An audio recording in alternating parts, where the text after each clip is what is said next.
Hi everybody, and welcome to this week's edition of the Coach O Show. My name is Ryan Beckman, along with Wildcat head football coach Chris Ostrowsky. Coming up on this week's show, we'll take a look back at the Wildcats' road game against Saginaw Valley. We'll talk with wide receivers coach Marcus Knight and look ahead to the trip down to Canton, Ohio to take on the Malone Pioneers. And Coach, another tough one goes right down to the wire. A 14-7 loss to Saginaw Valley Saturday night. And as always, I'll start with your thoughts from what you saw Saturday. A tough situation.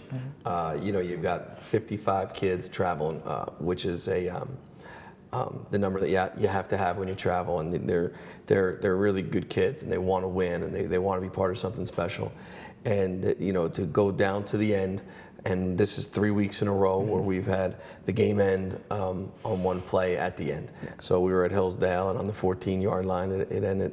Right. Offensively speaking, and then last week against Michigan Tech, it ended at the end, defensively speaking, with them kicking a field goal to win. And then, sure enough, we put ourselves in position to win again yesterday. And my last-minute drive, and we have one play from the 13-yard line to win, and came up short again. The big concern going into the day is what's the culture of the team? What's the mood in the locker room? And of course, I think our guys are frustrated, disappointed, but the resolve is awesome, and their belief in the program is great, and we're going to keep pounding away.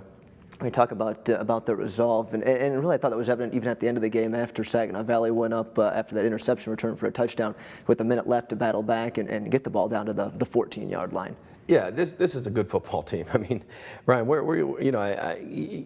at some point you got to deal in reality and realize you're 1-4. You are what your record says you are. But at the same time, this is not a 1-4 team like it was, and I'll only speak of the last 2 years. Certainly 2 years ago or last year. This is a team that has fought, that has been so improved defensively, that has put ourselves in a position to win offensively here every week. And it's a situation where we're so close to being so good, the tide's going to turn. It's going to be really special. Like I said last week, I don't know when that tide's going to turn. It should have turned this weekend at Saginaw, but it didn't, and we'll keep learning and growing. Real quick, let's talk about the defense. Another strong game from the defense, aside from Saginaw Valley converting 5 fourth-down attempts. But other than that, the defense did a great job, I thought, of getting after their quarterback, Keith Moore. Yeah, no question. I think what we're doing defensively is establishing a culture that gets better every week. We're young, we're fast, we're downhill, we're physical. Our staff continues to mold and grow together, and I think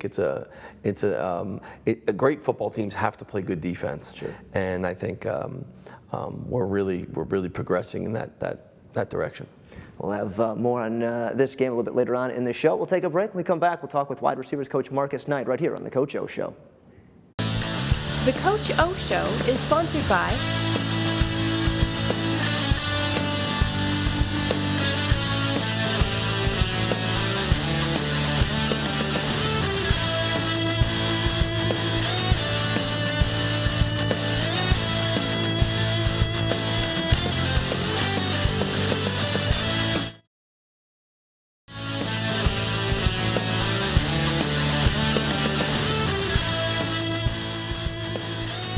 Back here on the Coach O Show, our guest now is wide receivers coach for the Cats, Marcus Knight. And Coach, always a pleasure to talk with you. Let's talk about your position group, the wide receivers. They're a very deep group, a very talented group.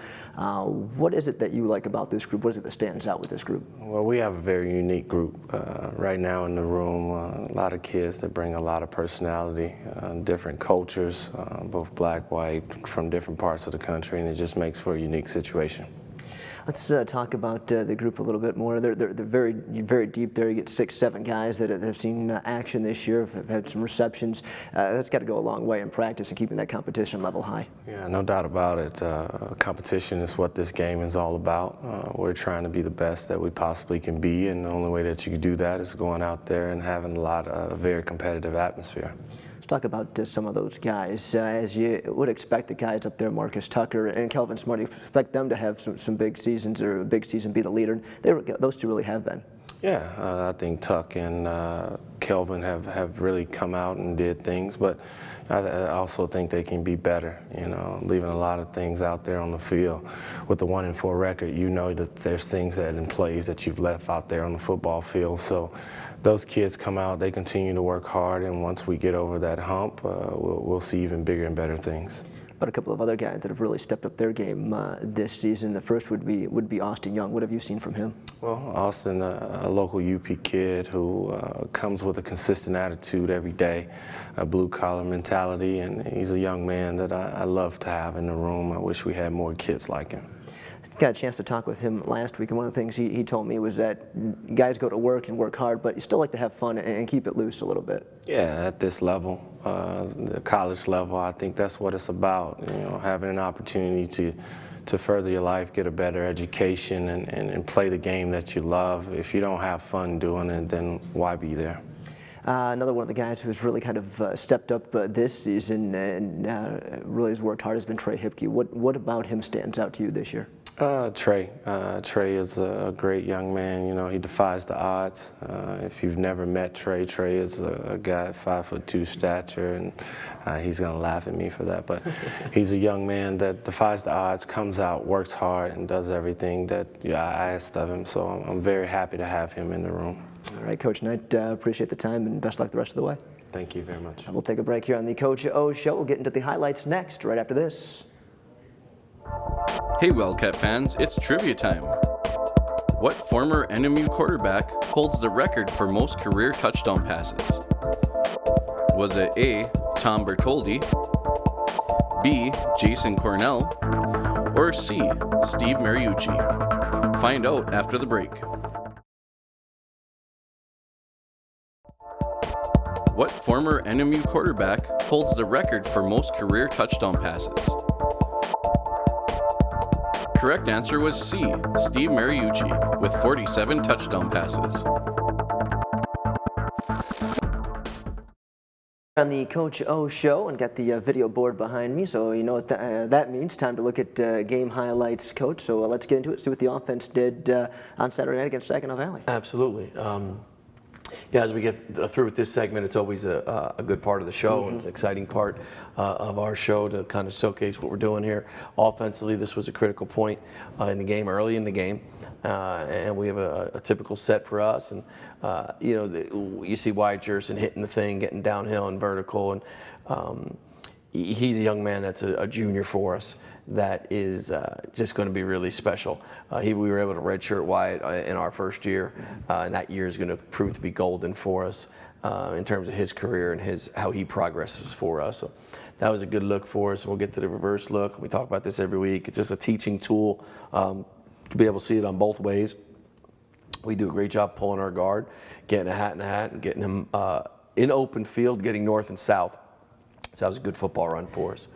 Absolutely. Okay, so now we get going here. We're later here in the ball game, and got to try to anticipate some coverages and things, and make a good call. We go play action pass here, and Shea does a nice job stepping up in the pocket, realizing he's got some crisis around him in terms of pocket awareness, and makes a nice throw downfield strike. And again, Trey Hipke, who's a lot bigger than 5'2", does a heck of a job catching the football right there and getting vertical.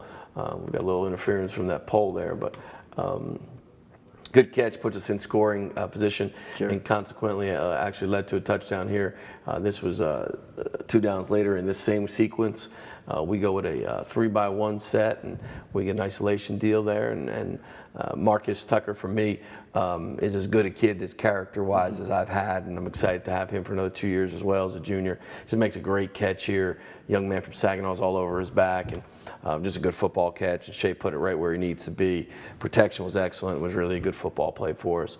Again, the reverse view, really good football throw, catch, touchdown, Cats. And the thing with Marcus Tucker, he's made plays like that in his 1+ season here. It just seems natural to him to make a play like that. Yeah, he's going to continue to make unbelievable plays here, and he's going to be really a celebrated guy for his time in the program, which would be 3 years last year, the rest of this year, and next year. So always excited to have someone like Marcus. Let's go back and talk about Wyatt Jurison's run there. One thing I think we saw from him there is more of that elusive style. He's not going head on with the guy anymore. He's kind of using some speed. Yeah, you know, as he progresses as a tailback, he's going to understand the differences between running someone over and running by someone, and then be able to use both those tools predicate of when he needs to do it. So I think he's going to continue to grow and do that. Just tough, hard-nosed, hard-working winner. And I think that's the deal. He's a winner. Comes to sideline, he's a winner. And can't say enough about Wyatt. And really, the bulk of the carries this season have gone to him, but a guy that wants the ball in these situations. He certainly does. You know, we're a little two-headed monster with him and Terrence Dye, and who's had some injuries and things, but you know, we'll see injury go away, and Terrence will really factor in more and more, which will really help Wyatt as well in terms of remaining fresh and vertical and downhill and those things. But they're two real quality young running backs in the program. I think we kind of saw a little bit again from Terrence Dye on Saturday night. 5 carries, about 24 yards. Anytime you get yardage like that, that's pretty good. Burst. He's got a burst, you know, and I think they really bring two different kind of demeanors to the game, and special group, both juniors, both will be with us, and both in the program, and both really, really special kids. Yeah, and kind of opposite styles a little bit, but a good thing for the Cats. Opposite for sure. styles, a little lightning and thunder, a great thing for our offense. All right, so we'll take a break here on the Coach O Show. When we come back, we'll get into the defensive highlights from the Wildcats game against the Saginaw Valley Saturday night. Stick with us. Back after this. The Coach O Show is sponsored by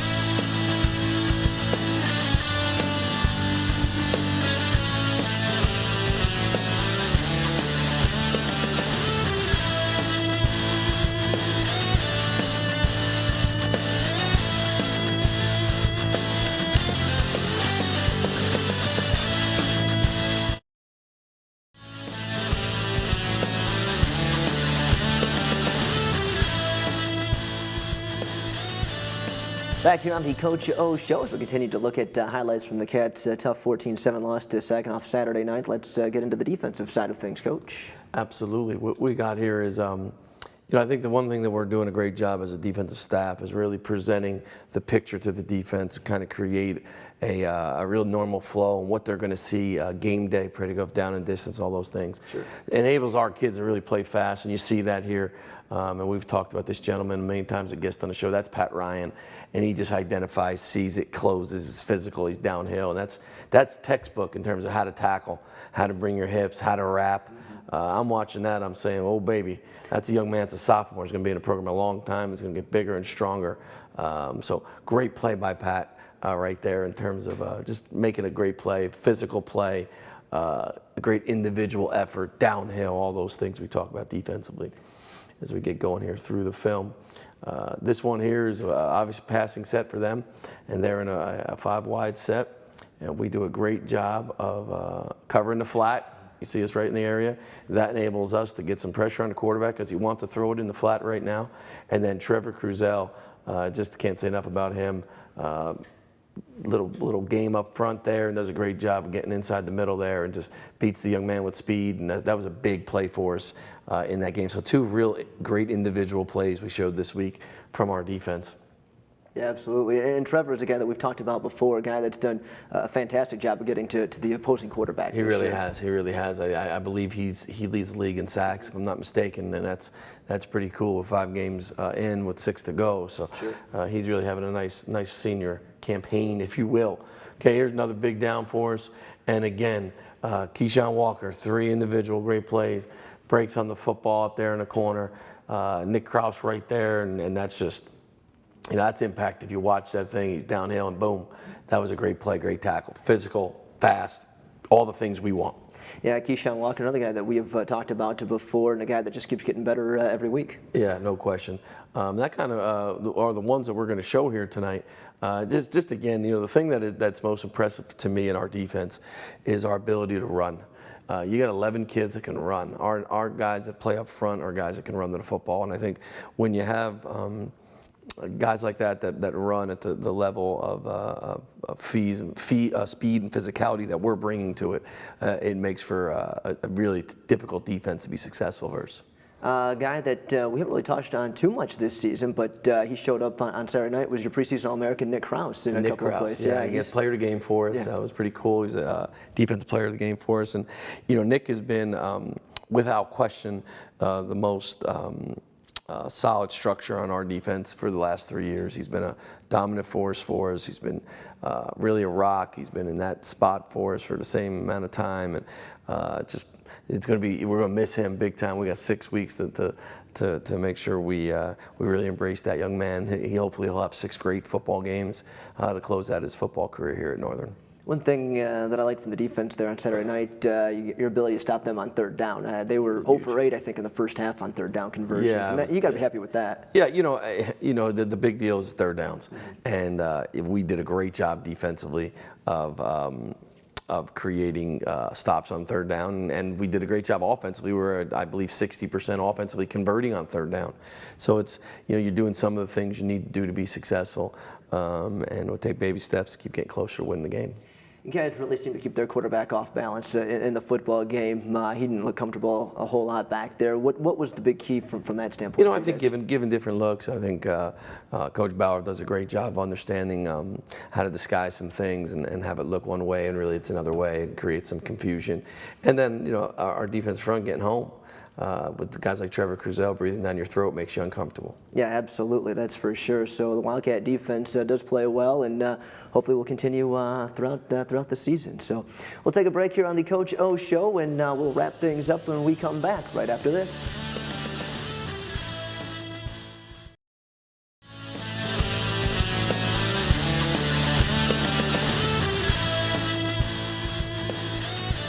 Back here on the Coach O Show, we go to the final segment of this week's show where we look ahead to what's on tap for the Wildcats and a long bus trip coming up with a trip down to Canton, Ohio to face the Malone Pioneers. And we'll talk about that, but going to play at Fawcett Stadium on Saturday afternoon where the NFL Hall of Fame game is held annually. And I know that's kind of a pretty cool thing for the players, a chance to play in that stadium. No question. I think this is a unique trip.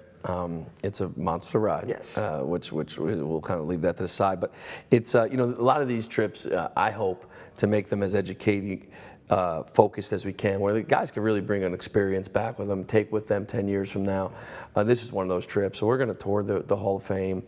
We're going to get an opportunity to do that, and then play on a historic field. So it should be a lot of fun. Yeah, absolutely, and looking forward to it for that aspect of the trip. Let's talk about the Malone Pioneers. They come in as a team still in search of their first win of the year. What have you seen from them on film? We don't have a lot of experience with Malone. They're new to the league, not being in the league for very long. Myself, it's one of those situations where, they look like they've got a really good player base. They work real hard at it. They're a GLIAC scholarship school. Schematically, they do some things that can give you a challenge. So it should be an interesting day. Yeah, as you said, first time ever that Northern Michigan's going to play Malone. What kind of challenges does that pose when you haven't seen a team in person before and you just have to go off a film? Yeah, I think the beginning of the game it can be sometimes of a feel each other out type mode, but it's football. So when the ball gets kicked off, you're going to see two teams that are they're desperately searching to win a game, which is straight across the board all over the country, and I think the rest of it goes out the window. We'll do the best we can to prepare our guys. There's 5 games of them on film, just like it's 5 games of us on film. So you should have a pretty good idea of what each other wants to do. When you go into this week's game, what are the keys? What are some of the keys you're going to talk to your players about? Ryan, some of the things that have really been special for us in the last this season has been our ability to convert on third down, stop people on third down. The things that we can't do, that good teams don't do, which was reminiscent of Saturday night at Saginaw, was turn the football over and not be able to create turnovers. So that's got to be a real focus here this week. All right, Coach, appreciate the time and good luck. Thank you, Ryan. That's it for this week's edition of the Coach O Show. We'll talk to you next week. The Coach O Show is sponsored by